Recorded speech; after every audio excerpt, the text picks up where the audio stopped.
Hello and welcome to week 9 of Jets Final Drive. I'm your host, Jeane Coakley. Like always, I am joined by SNY. Oh, look at Connor right there. SNY NFL insider Connor Hughes, and from The Athletic, our good friend Zack Rosenblatt. Sorry, Zack. Connor's throwing me off right now. Connor, you really want this to be a great show, don't you?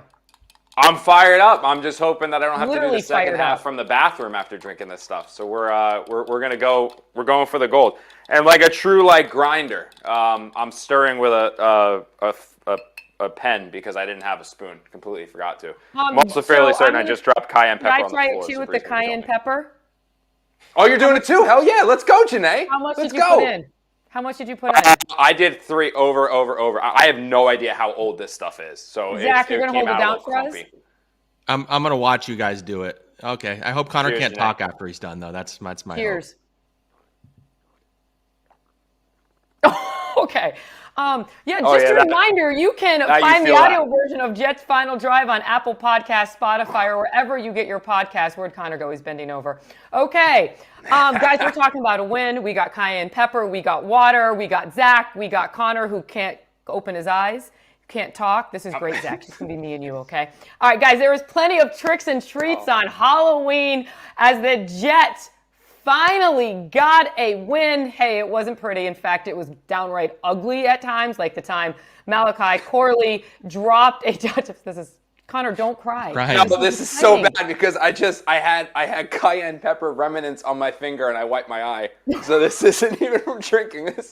We're off and rolling, boys and girls. The Jets won. This is exciting. I know you were upset about Malachi Corley dropping a touchdown before reaching the end zone. Their special teams had 2 extremely costly penalties, but hey, they managed to hold on and win thanks to, I got to say, the most unbelievable catch that I've ever seen in the 20 years I've covered the NFL. Garrett Wilson's catch to beat the Texans 21-13. So the Jets are now 3-6, but keep their playoff hopes alive. After yesterday's win, what percentage chance would you give the Jets to run the table and make the playoffs? Connor, can you talk right now? Are you good? Yeah, my eyes are finally blinking it out. I'm not talking about playoffs yet. I'm not talking about the Jets running the table at all. I think it is way too early to even consider that. But what the Jets did last night, Jeane, was they saved their season. Like Aaron Rodgers said in the second half, they were on the brink of absolute disaster with the chants raining down, the fans with the bags over their heads. I mean, it was ugly as I have ever seen at any point covering this team. Seriously, it was that bad. And for them to bounce back the way that they did, what it does is it gives you hope that they can potentially turn this around. They are not dead yet. They will be 100% back. You can begin to start thinking about the playoffs if they beat the Arizona Cardinals next week and then they beat the Indianapolis Colts in yet another primetime game. If that happens to get their record of 5-6, the Jets are back. You can start thinking playoffs. Don't yet, but now the possibility is there for them to be back, and you can start thinking, at least believing again, because I would have been dead if they lost. Zack, why aren't you drinking your cayenne pepper? Just out of curiosity, before I let you answer that question. No, I'm saving it for my Jets podcast flight plan because we promised our listeners that I would do it on there, and I'm not going to do it twice in one day. I don't think Thomas Morstead would approve of that. Okay, that's fair. We'll plug your podcast at the end of the show. So what are your chances? No, we won't. Yes, we will. Go ahead. I'm kind of not to agree with Connor. I hate doing that at all costs, but I would say it's too early to say they're going to run the table. Like if we're putting a percentage on it, it's still pretty low. That winning out, running the table, all those things, it's hard to do for a team that has shown capable of doing that. And the Jets, historically, they've done this where they're struggling and they come out and have an improbable win. You need to see them do it more than once. If they can go out and beat the Cardinals in Arizona and they can beat the Colts at home, go into the bye on a little winning streak, you start to feel better about their chances. But they dug themselves into a pretty deep hole that's still going to be hard to climb out of. But a lot to be encouraged by in that game, especially on offense, the way they played in the second half on offense, the pass rush kind of stepping up. There was a lot to be excited about. But the first half, to Connor's point, was really, really bad. So you can't have those many bad first halves against good teams and expect to survive it. So that's there's still some concerns, but you feel a lot better about their chances of at least playing better, living to fight another day, all of those things. Well, you guys both mentioned it was the tale of two halves. Aaron Rodgers had under 40 yards in the first half, but again, came alive in the second with 3 touchdowns, 3 consecutive drives that ended in touchdowns. What changed with Aaron Rodgers in the offense in the second half, Connor? He started hitting his throws. It's that simple, and I don't mean to make this as elementary as possible, but if you think about the first half, Jeane, guys were open from quite literally the very first play of the game. Davante Adams on the go route. I mean, if Rodgers just hits him, that is a long, long, long gain. There was another one as well up the right sideline going the other direction, the same area that Garrett Wilson scored. Again, Aaron Rodgers just missed it. He was off. He looked in no way, shape, or form like even he did against New England or he did against Minnesota. It was bad on so many fronts. When he got to the second half, for whatever reason, those throws that he wasn't making, he started to make. I really think what probably catapulted him, and I didn't even realize it in real time, but the Jets scored on every possession in the second half except for the one where they kneeled in victory formation, which you can count as the best win and score that you can possibly have. When he hit that fourth down throw to Davante Adams, that's when I felt like everything changed, because the Jets then came back. They ended up scoring on that drive with the ridiculous catch from Garrett Wilson, and then it was kind of just off to the races. Guys were open. Rodgers was hitting him. He was looking comfortable in the pocket. The offensive line solidified itself, and that's when this thing really took off. But I do believe, genuinely, it's that simple. It was the throws that he wasn't hitting, he started hitting. Zack, what'd you say? Yeah, that first drive coming out of the half, like they needed that. You need to come out and you need to play. If they had, did not finish that, even the fourth down was a great play for sure. But if they don't finish that drive with the touchdown, and Garrett Wilson makes a remarkable one-handed grab, not even the one that we talk about later, but if Garrett's touchdown on I believe it was third down also, but was it a remarkable play? And it kind of changed, it opened things up, and then all of a sudden they were playing a little more comfortable, a little more loose, and that's kind of what it came down to. The first half, they were really tight. Aaron was awful, like he said it himself. And once he started hitting those throws and you have Garrett making these amazing plays and the defense is getting the Texans offense off the field, like you start to feel a little better about your chances the rest of that game. And so, yeah, once Aaron gets into a groove, he's as good as anybody. But, he looked really, really bad in the first half and he looked really, really good in the second half. It was a tale of two halves, like we keep saying. And Jeane, they I'll be honest, they can beat anybody when their offense is playing like that. Like that wasn't coach speak after the game. That wasn't cliches. That is 110% the cold, hard truth about this team. They are a dominant football team when they are clicking and firing like that. For the first time, that was the most complete we've seen them look, because even when they beat the Patriots and even when they beat the Titans, there were drives in those games. There were moments in those games. There were portions where you were like, wow, that looked pretty good, even the drive against the San Francisco 49ers for the first touchdown of the game. But it was never 2 full quarters, a half of tremendous football. Those touchdown drives, what were they, Zach? It was like 75, 70, and 80 yards were those drives. It was Aaron Rodgers throwing 3 total incompletions. If you had that second half production through a full game, you're talking about 40-plus points, over 400 yards of offense. Breece Hall was going. The offense was going. Everything clicked. And again, if the Jets do that, and I've gotten into arguments with people about this, like, oh, are the Jets actually as good as they look on paper? Oh, why are they holding back? Oh, all of these guys are old. Oh, they're not good anymore. No. The talent is still there. The issue for the first 8 weeks of the season, even for those 2 victories, is the Jets were playing as individuals. They were not playing as a team, and their quarterback was struggling, which was holding the entire operation back. That did not happen against the Texans in the second half. They looked like the team we thought they were going to be when they broke camp. And if they can keep that together, if they can string this together moving forward, that's when, again, like you can absolutely expect this team to make a run, because there are a few teams 2-6 that are that talented. There's even fewer teams that are 3-6 that are still this talented. And if you look at the defense, last night, the defense was the defense that we expected to see in training camp at the beginning of this season. They ended the day with 8 sacks, by far the most of the season. What stood out to you, Zach, last night for this Jets defense that they haven't been able to do in previous games? I mean, the biggest thing was the defensive line getting off its blocks and kind of dominating up front. You saw Quinnen Williams the last couple of weeks has started to look like the Quinnen everybody thought they were going to see. I think Will McDonald has been a revelation this season, especially in the pass rush. Hassan Reddick, even just his presence, I think, is making an impact. Even a guy like Michael Clemens, Javon Kinlaw, these guys that have been struggling all year, they all were doing really well against a Texans O-line, which their interior O-line isn't very good, but they have a couple of pretty good tackles. And the Jets D-line just absolutely dominated. And so when you do that, you're able to, do some creative things on the back end, and that's why they were able to stifle C.J. Stroud for the second straight year. There's still some concerns. The first half, there were some tackling issues. I think Sauce hasn't been playing his best, but ultimately, if you're getting to the quarterback at that rate and the Jets don't have to blitz which they've had to kind of do a little bit, and your guys are just winning your matchups up front, which is what this defense is predicated on, then you feel pretty good about it. And I think ultimately Jeff Ulbrich, this was the most vintage Jeff Ulbrich called game we've seen in a while. I think there was a lot of talk, and I know Connor even reported on some stuff about this, about whether he should keep calling plays on defense. And I think he resoundingly showed that he should, because when he's at his best and he's cooking like this, he can stifle a quarterback in CJ Stroud, who people consider one of the 10 best quarterbacks in the league. Yeah, he absolutely. He made CJ Stroud look like Zack Wilson. That was ridiculous. He was completing under 40% of his passes. What did he finish with? I don't know if that last drive got him to 38, but at one point 11 he was of 30. 36. Yeah, at one point he was 36.5%. I'm not. You guys make fun of me all the time. I'm not the mathematician, so I'm not doing that 11 divided by 30 in my head.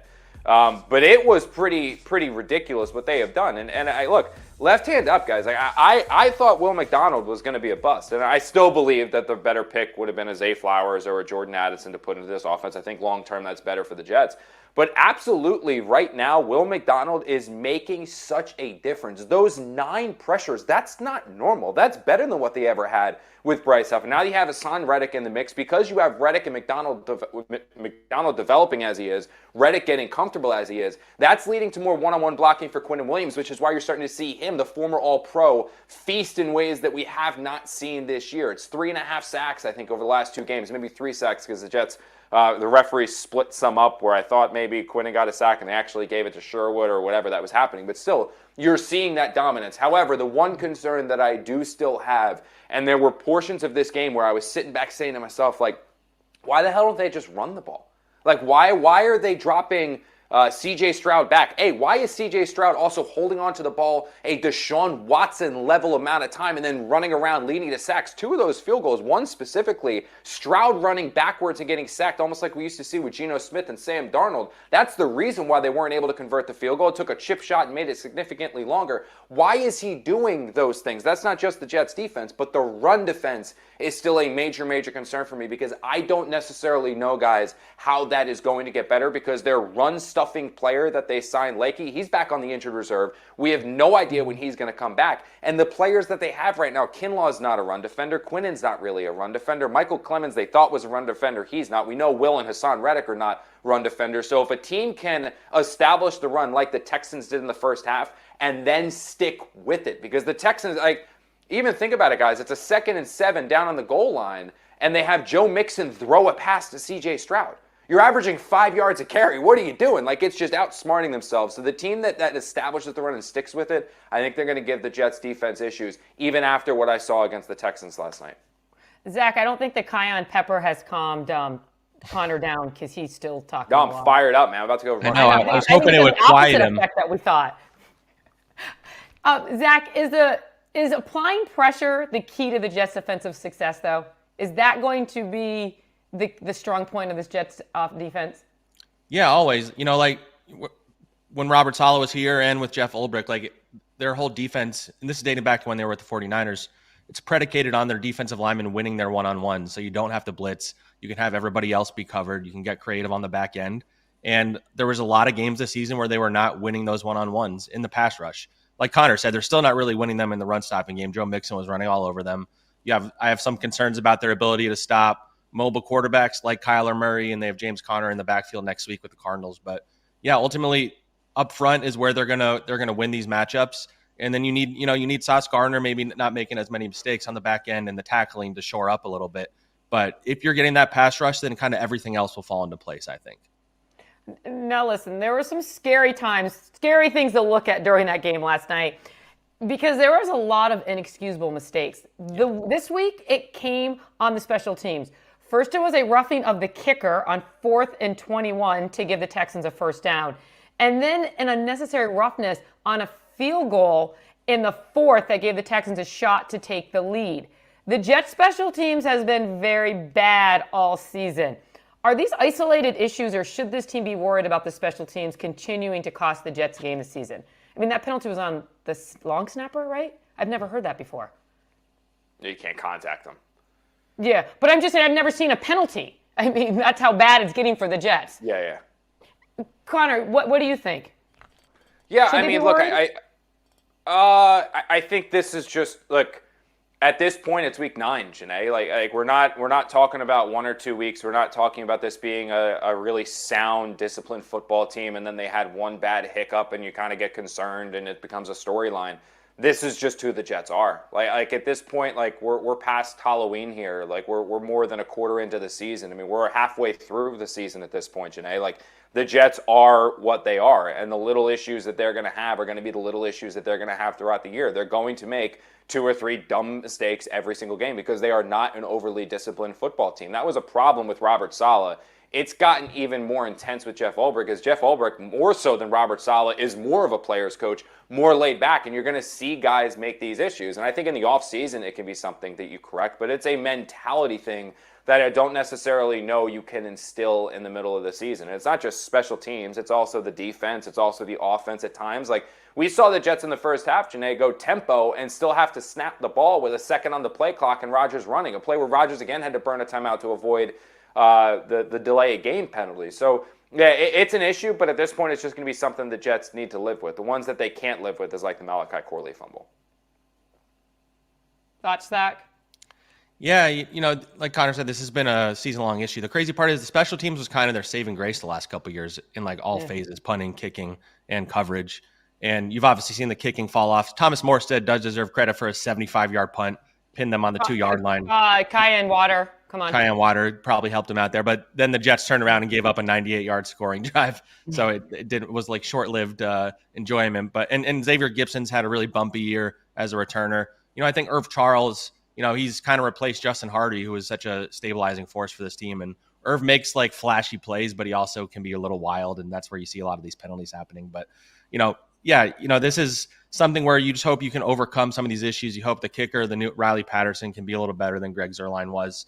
And you try to your best to overcome it and make some plays. And, you know, I think they need to be maybe more willing to pull a guy if he's not doing the right things, like Xavier Gibson has been, like, you know, whether it's giving Malachi Corley a shot back there or Isaiah Davis or something like that, because the return game has been iffy most of the season as well. But, you know, I've bigger concern than special teams, even if the special teams hasn't played up to its talent.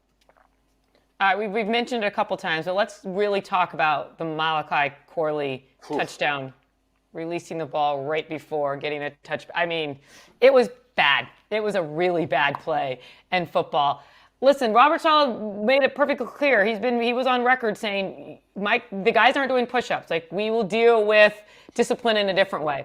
Obviously, Jeff Ulbrich is kind of, like you just said, kind of a player's coach. If you guys are NFL coaches, dear God, I hope this will never be true. Sorry, you two. What would you do? Or is Malachi, what happened to Malachi, just the embarrassment alone, is that enough punishment? Yeah.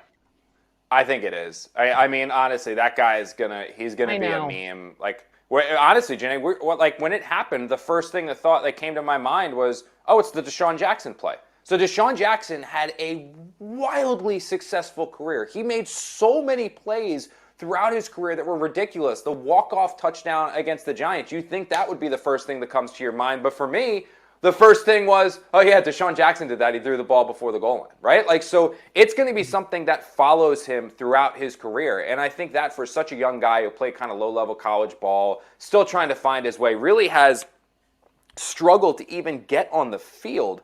For him to finally get his opportunity, have all of us during that play and immediately after, before we realized he dropped the ball, being like, who the hell is that? Right? Maybe it's because he's wearing number 14 now, but like all of us thought the same thing. Like, dude, that dude is fast. Put the ball in his hands. Like, get that guy the ball in space. Like, he is a freaking, like, just car racing down the field. It was absurd.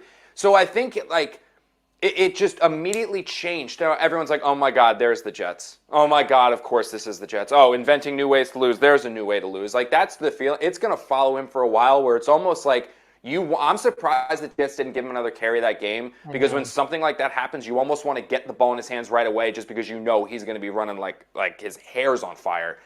So honestly, I think what Jeff said after the game, it's inexcusable. What Aaron said after the game, it's inexcusable. But it's the same thing. Like, he's going to own that. And having talked to Malachi a handful of times in the locker room, he doesn't strike me as like this player who's aloof, this player who's in it for himself, the player who's just going to celebrate every look. Like, he's not that type of a kid. He's not that type of a guy, where this was, honestly, from getting to know, this was a mistake. This was something that he screwed up. This is something he's going to own. And like Jeff said, and I genuinely do believe it, you will never see that happen from Malachi Corley again. And lucky for the Jets, it really didn't cost them in the grand scheme of things. Yeah, and like you said, he's a really nice kid. Zach, what do you think?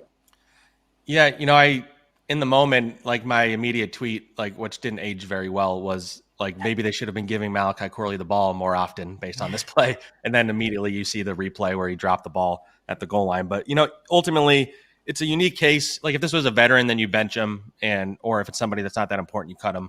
But with Malachi, he's a guy that hasn't touched the ball. That was his second touch of the season, and this happened. So I think what the Jets need to do, and what they will do, is you have to build this rookie up so he doesn't lose his confidence.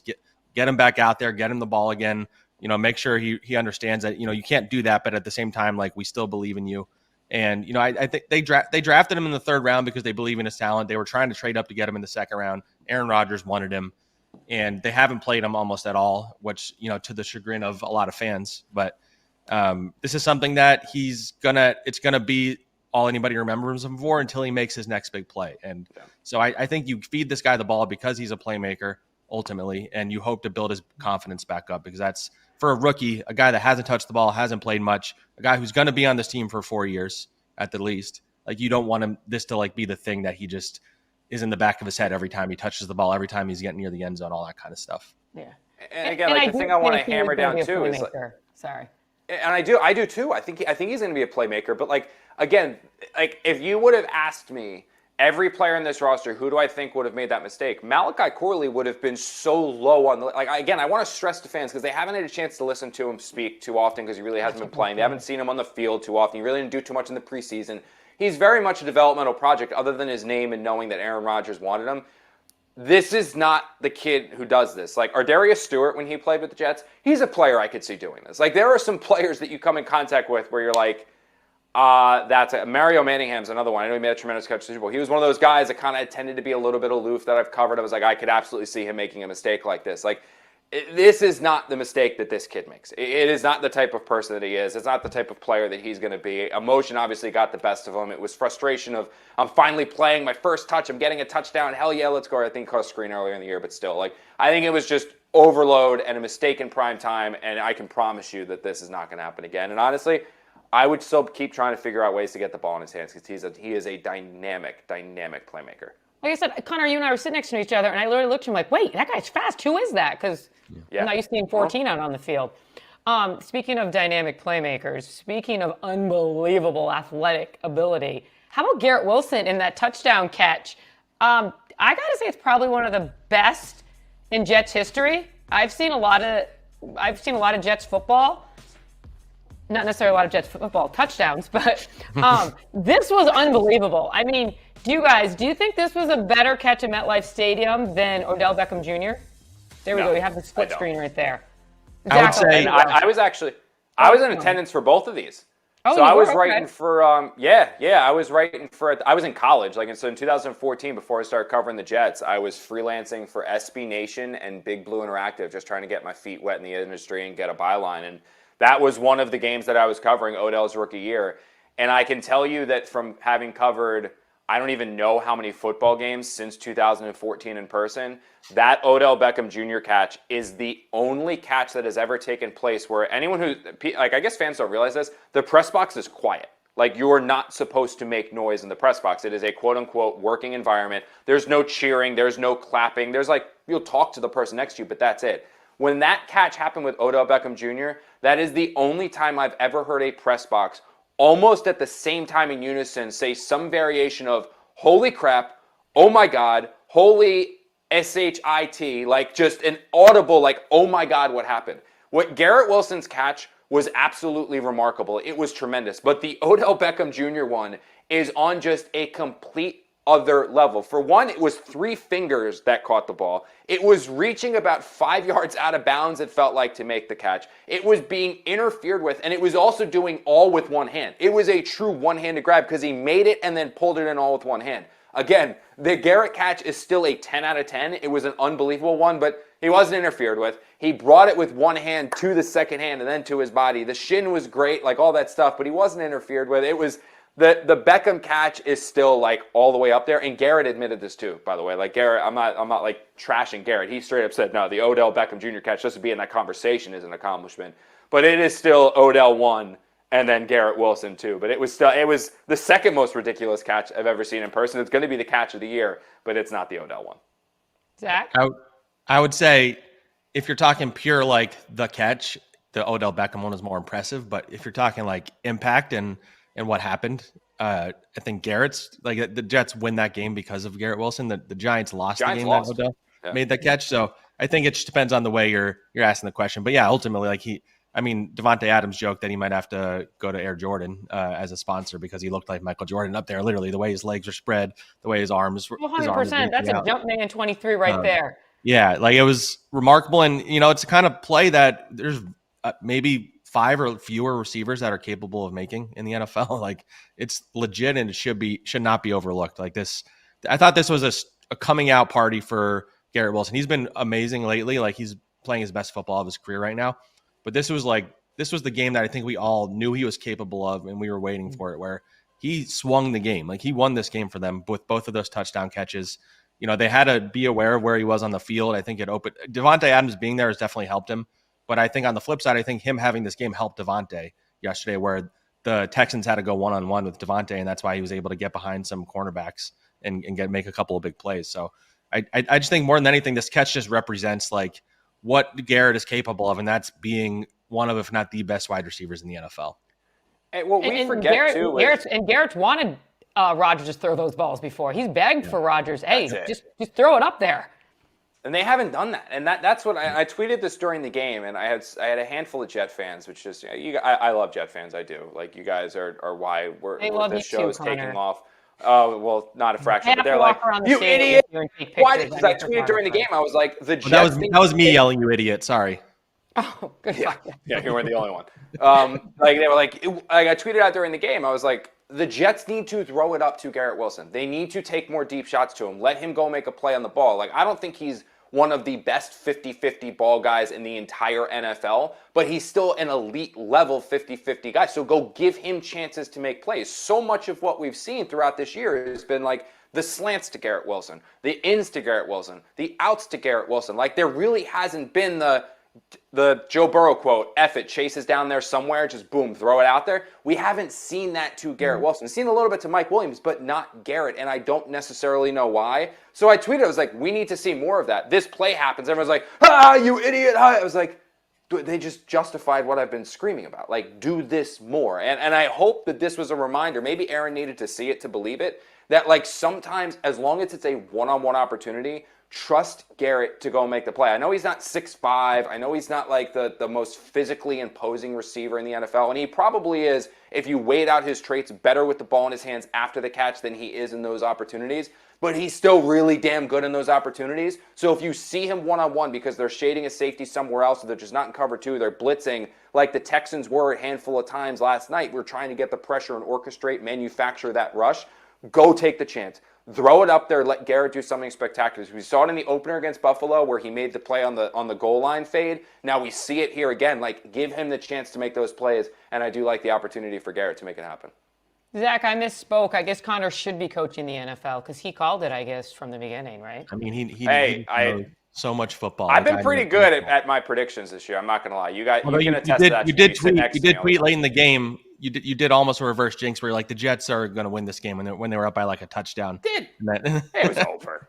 That game was over. And fans were so mad at you. If you tell my cousin, I'll give him a shout out, Kyle Von Nessen, one of my cousins. He tweets me. We have a little group chat about sports betting, and he had texted me before the game, and he goes, what do you what's the feel for this game? And a lot of times I'm like, dude, do not touch the Jets. Like, I don't have a feel for this. I don't have a good one for that.